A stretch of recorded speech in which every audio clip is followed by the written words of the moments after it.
තවත් අලුත් ලස්සන දවසක්. ඉතින් මේ දවසට ඔයාලවත් ගොඩක් ආදරෙන් පිළිගන්නවා. අද දවස මට ටිකක් ස්පෙෂල් ඩේ එකක්. ඇයි කිව්වොත් අද තමයි හස්බන්ඩ්ගේ බර්ත්ඩේ එක. ඉතින් මම උදේ වරුවේ කරන්න වැඩ ටිකක් දාගෙන ඉන්නවා. ඒක හින්දා වෙනදට වැඩියෙන් ටිකක් කලින් මම අද හැරුණා. මම මුලින්ම එයාට කේක් එකක් හදන්න තමයි ඉන්නේ. ඊට කලින් මම පහන තියලා ඒ වැඩ ටික ඔක්කොම ඉවර කරගත්තා. ඉතින් වෙන්දට මං හදන්නේ අයිසිං කේක් නේ. යාර මං හැමපාරම හදලා දීලා තියෙන්නේ හැම කේක් එකක්. ඉතින් මේ පාර මාත් එක්ක සමරන පළවෙනි බර්ත්ඩේ එක හින්දා මට හිතුණා ටිකක් වෙනස් විදිහේ කේක් එකක් හදන්න. ඒක නිසා මම හිතුවා ලාවා කේක් එකක් හදනවා කියලා. ඉතින් බලන්නකෝ මොකද වෙන්නේ කියලා. මම කොච්චර කේක් හදලා තිබ්බත් ලාවා කේක් හදලා තිබ්බේ නැහැ මීට කලින්. ඉතින් මේ මගේ පළවෙනි පාර. මම ඉතින් රෙසිපීස් දෙක තුනකුත් බලලා හදන්න ගත්තා. ඊට පස්සේ oven එකටත් දාලා ඒක හරිම ලස්සනට හැදීගෙන ආවා. කොහොම හරි අන්තිමට උනේ ඒකේ ලාවා නැහැ අන්තිමට බලනකොට. මගේ අතින් මේ ටිකක් වැඩිපුර වෙලා oven එකේ කේක් එක තියවිලා. ඉතින් මම හදලා නැහැනේ. ඒකින්ද මම ටයිම් එකක් හරියටම දන්නේ නැහැ. කොහොමද තියන්නේ එහෙම කියලා මම බල තමයි oven එකෙන් බල එහෙම හද තමයි හිටියේ. ඉතින් මේ ගානට උඩ මේ වුණාම මම ගත්තා එළියට. එළියට අරන් ටිකක් වෙලා යනකොට අර තිබ්බ මොයිස්ට් එකක් නැහැ. ලාවා එක එහෙම් පිටින්ම බේක් වෙලා. අන්තිමට ඉතින් ගෙනාව බඩුත් ඉවරයිනේ. මට ආයෙ හදන්න විදිහකුත් නැහැ. කොහොම හරි වෙච්ච අකරතැබ්බේ හස්බන්ඩ්ටත් කියලා ඒකම ඉතින් එයාට බර්ත්ඩේ කේක් එක විදිහට කපන්න දුන්නා. හැබැයි රස නම් තිබ්බා. බොරු කියන්න ඕනේ නෑනේ. කේක් එක රසම රසයි. හැබැයි ඉතින් ලාවා නෑ. ඊට පස්සේ හස්බන්ඩ්ට ගිෆ්ට් එකක් ගන්න ගියාම මම ගිෆ්ට් දීලා තියෙනවා එයාට හැම විදිහකම. ඉතින් මට ඊට පස්සේ දැන් ගොඩාක් දවස් හිත මොනවාද ගන්න කියලා මට ගන්න එක මතක් වෙන්නෙම නැහැ. මම ඊට පස්සේ ටවුන් එකටත් ගිහිල්ලා කඩවල් වලට ගිහිල්ලා හිටිය මේක ගන්නවද ඒව ගන්නත් බෑ. මොකද මම ඒවා කලින් අරන් දීලා තියෙනවා. ඉතින් එහෙම එකක් ආයි ගිෆ්ට් එකකට දෙන්නත් බෑනේ. ඒකින්ද මම හිත ඉන්නකොට මේක මතක් වුණා. එයා ක්‍රිකට් ප්‍රැක්ටිස් කරනවා. ඉතින් ඒකින්ද මට හිතුණා මේක එයාට ඕන වෙයි කියලා. ඒක නිසා මම ඉතින් මේක තමයි එයාට ගිෆ්ට් එක විදිහට ගත්තේ. එයා ඉතින් ඒකට ගොඩක් කැමති වුණා. ඒකින්ද මට හරිම සතුටුයි. ඉතින් මම ඔයාලට කියන්නේ ගිෆ්ට් එක ගොඩාක් ලොකු වෙන්න ඕනේ නැහැ. පොඩි වුණත් කමක් නැහැ. ඒ පුද්ගලයාට ඒක අවශ්‍ය දෙයක් නම් ඒක ගිෆ්ට් එකක් විදිහට දෙන්න. මොකද ඒකෙන් එයා ගොඩක් සතුටු වෙනවා. तूने पायल जो कनकाई रासे सिला कौदो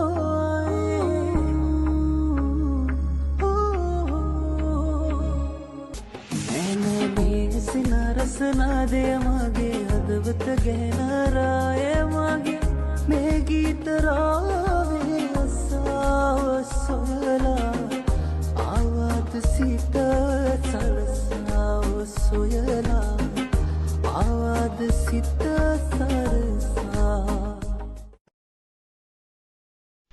මේ විදිහට උදේවරුව ගත වෙලා ගියා. ඊට පස්සේ අපි හවස් වෙන්න ප්ලෑන් කරගෙන හිටියේ කොහොමද ෆිල්ම් එකක් බලන්න ගිහිල්ලා රැට කාලා එනවා හරි අරන් එනවා හරි එහෙම කියලා. ඉතින් ඒකින්ද අපි දැන් මේ යන්නේ ෆිල්ම් එකක් බලන්න. අපි යන්නේ හැව්ලොක් සිටි මෝල් එකට. ෆිල්ම් එකේ නම තමයි වාලම්පුරි. මේ දවස්වල ගොඩක් අය කමෙන්ට්ස් දාලා තිබ්බනේ මේ ෆිල්ම් එක හොඳයි එහෙමයි කියලා. ඒකින්ද අපිත් හිතුවා මේ ෆිල්ම් එක බලන්න යන්න.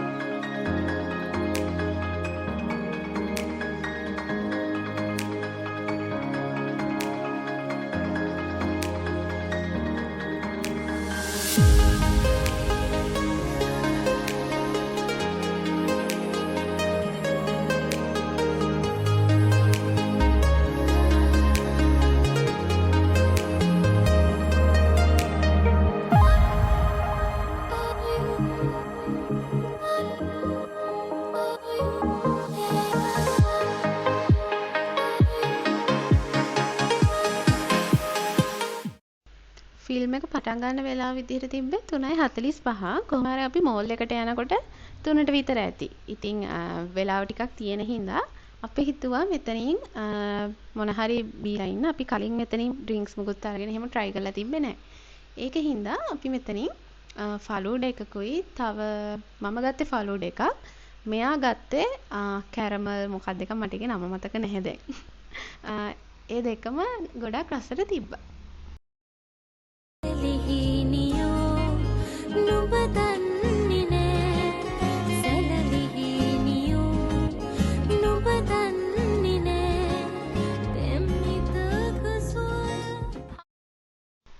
හැව්ලොක් සිටි මෝල් එකේ ෆිල්ම් එකක් බලන ෆස්ට් ටයිම් අපි දෙන්නගෙම. ඉතින් මම වන් ගෝල් ෆේස් එතකොට CCC ඒ හැම ෆිල්ම් හෝල් එකකටම ගිහිල්ලා තියෙනවා කලින්. ඒවත් එක්ක බලනකොට මේ ෆිල්ම් හෝල් එකට මම කැමතියි අරවට වැඩිය. ක්වොලිටි එක සවුන්ඩ්ස් එක හැමදේම ගානට තිබ්බා.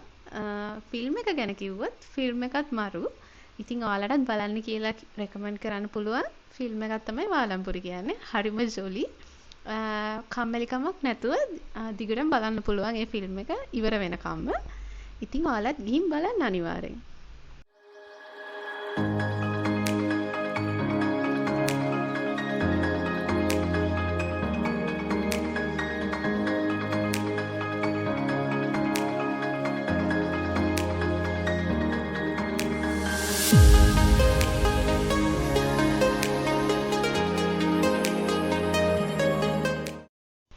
ෆිල්ම් එක බලලා අපි දැන් ගෙදර යන්න තමයි හදන්නේ. කොහොම හරි මෙතන මෝල් එකේ පාකින් වලට පැයට 150යි. එහෙම තමයි ගණන් හැදෙන්නේ. කොහොම හරි එතන ගානක් පේ කරලා අපි දැන් ගෙදර යන්න තමයි හදන්නේ. කොහෙන් හරි රැයට කනවා කියලා හිතුවට අපි දෙන්න හිතුවා අම්මලටත් කෑම ගිහින් දීලා අපි ගෙදර ගෙනල්ලා කන එක හොඳයි කියලා චුට්ටක් මහන්සිත් වගේ හින්දා. ඒක නිසා අපි දැන් යනවා මුලින්ම චොකෝහොලික්ස් එකට. ගොඩ කාලෙකින් චොකෝහොලික්ස් එකට යන්න බැරි වුණා. ඒක හින්දා මොන හරි පොඩි දෙයක් ගන්න චොකෝහොලික්ස් එකට ගිහිල්ලා ඊට පස්සේ අපි යනවා රැයට.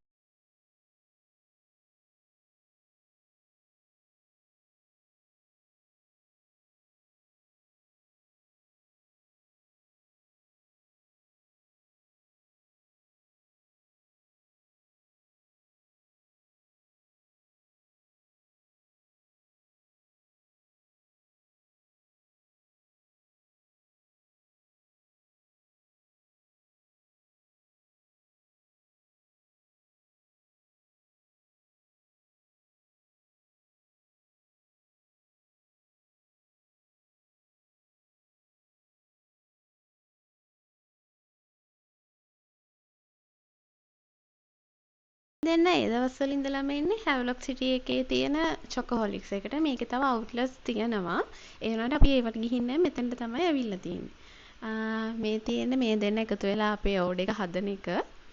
කොහොම හරි චොකෝහොලික්ස් එකෙන් අපේ ඒ ඕඩර් එකත් අරගෙන ඊට පස්සේ අපි දෙන රැයට කෑම ගන්න ගියේ කෝවල ගිහාන්ස් එකට. මම ගිහාන්ස් එකෙන් කෑම අරගෙන කෑව ෆස්ට් ටයිම්. හස්බන්ඩ් නම් ඊට කලින් අරගෙන කාලා තියෙනවා. මම කාලා නැහැ. කොහොම හරි ගිහාන්ස් එකේ කෑම මාරම රසයි. ඒ වගේම තමයි ප්‍රයිස් උත් මාරම රීසනබල්. ඉතින් කවුරුම හරි ඒ අවට ඉඳලා ගිහාන්ස් එකෙන් කෑම try කරලා නැත්තම් මම අනිවාර්යෙන් try කරන්න කියලා කියනවා. මොකද හරිම රහයි. එයාලගේ ටේක් අවේ වෙනම රෙස්ටොරන්ට් වෙනම ඒ විදිහට හරිම පිළිවෙලට තියෙනවා. අර කිසිම තදබදයක් නැතුව අපිට ඒ වැඩ ටික කරගන්න පුළුවන්.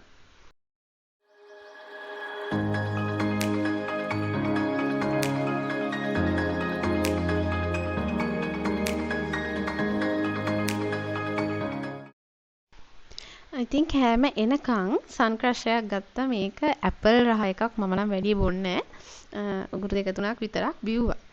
ඉතින් ඔය විදිහට කෑමත් අරගෙන අපි දැන් ගෙදර යන්න තමයි හදන්නේ.